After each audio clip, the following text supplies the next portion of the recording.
नमस्कार, मी निकेत खामनकर आणि आपणा सर्वांचे जय किसान या यूट्यूब चॅनलवर स्वागत आहे। आज दिनांक 5 मे 2025 आणि आता सकाळचे 10:30 झालेले आहेत।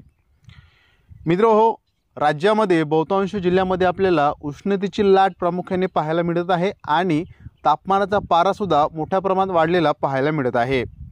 अशा परिस्थितीमध्ये राज्यामध्ये दुपारनंतर वातावरण तयार होऊन काही ठराविक जिल्ह्यांमध्ये आपल्याला वादळी पाऊस सुद्धा पाहायला मिळते आहे।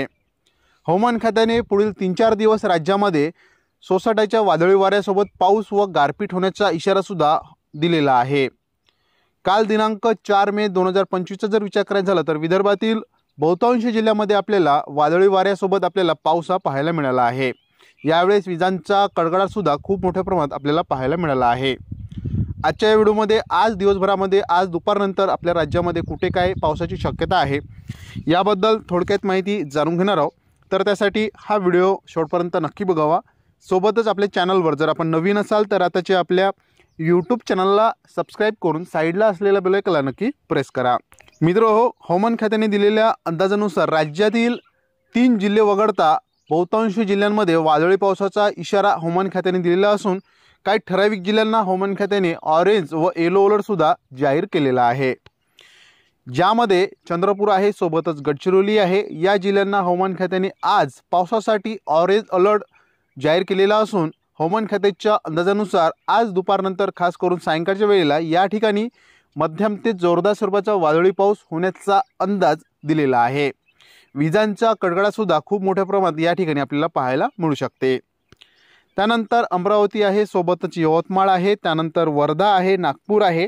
या जिल्ह्यांना सुद्धा हवामान खात्याने आज येलो अलर्ट दिलेला असून या जिल्ह्यामध्ये हलका मध्यम स्वरूपाचा वादळी पाऊस विजांच्या कडकडाटासोबत या ठिकाणी पाहायला मिळू शकते।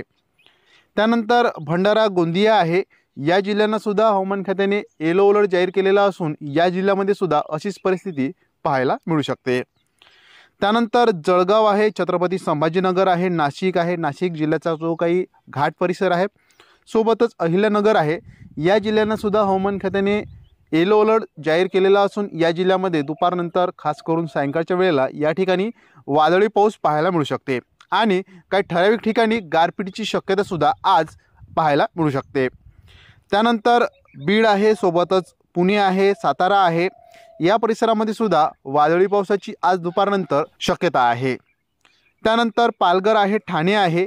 या जिल्ह्यांना सुद्धा हवामान खात्याने येलो अलर्ट जाहीर केलेला असून या जिल्ह्यामध्ये सुद्धा आज दुपारनंतर वादळी पावसाची शक्यता आहे। त्यानंतर नंदुरबार आहे, धुळे आहे, सोबतच जालना, परभणी, हिंगोली, नांदेड आहे, लातूर, धाराशिव, सोलापूर आहे। या जिल्ह्यामध्ये तुरळक ठिकाणी आपल्याला हलक्या सरी पाहायला मिळू शकते। यासोबतच सांगली आहे, कोल्हापूर आहे, कोल्हापूर जिल्ह्याचा घाट परिसर आहे, सिंधुदुर्ग आहे, रत्नागिरी आहे, रायगड, मुंबई आहे।